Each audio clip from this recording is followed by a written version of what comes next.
जिल्हा न्यायालय नागपूरमध्ये सफाई कामगारसाठी जाहिरात आली आहे। एकूण 15 जागेसाठी ऑफलाईन अर्ज मागितला आहे।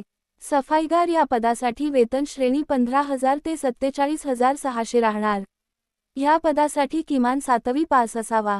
उमेदवाराला साफसफाईचा अनुभव असल्यास प्राधान्य देण्यात येईल।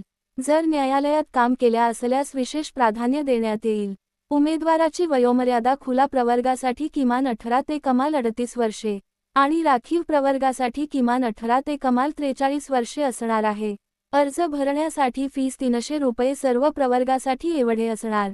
शुल्क हे district and session court, Nagpur या नावाने फक्त डिमांड ड्राफ्ट किंवा पोस्टल ऑर्डर याच स्वरूपात स्वीकारण्यात येईल। शुल्क भरल्याशिवाय अर्ज विचारात घेतले जाणार नाही। फी ही नॉन रिफंडेबल राहणार। निवड प्रक्रियेमध्ये अगोदर आलेल्या अर्जाची छाननी करून गुणांनुसार शॉर्टलिस्ट लावण्यात येईल। शॉर्टलिस्टमध्ये सिलेक्ट झालेले उमेदवार हे प्रात्यक्षिक परीक्षासाठी पात्र ठरतील। प्रात्यक्षिक परीक्षा 30 गुणांसाठी असेल। पास झालेले उमेदवार हे शारीरिक क्षमता चाचणी 10 गुणांसाठी पास झाल्यानंतर शेवटला वैयक्तिक मुलाखत इंटरव्ह्यू 10 मार्क्सची असेल। अशा प्रकारच्या निवड प्रक्रियेला समोर जावे लागेल।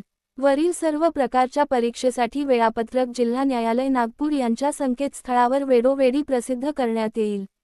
अर्ज करण्याची शेवटची तारीख 11 एप्रिल 2025 आहे।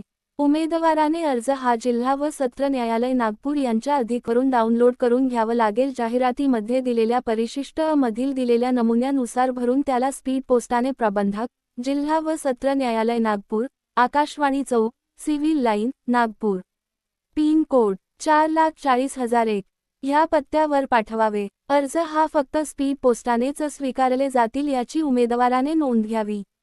तसेच भरलेल्या फॉर्मच्या लिफाफ्यावर सफाईगार पदासाठी अर्ज असा स्पष्ट दिसेल असं लिहिणे आवश्यक आहे।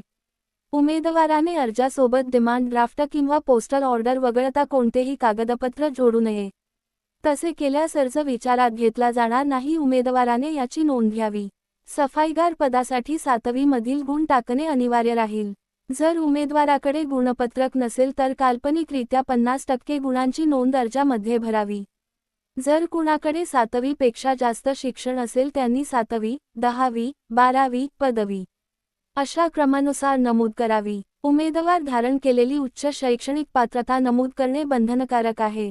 जर तुम्हाला हा व्हिडिओ माहितीपूर्ण वाटल्यास व्हिडिओला लाईक करा व चॅनेलला सबस्क्राईब करा।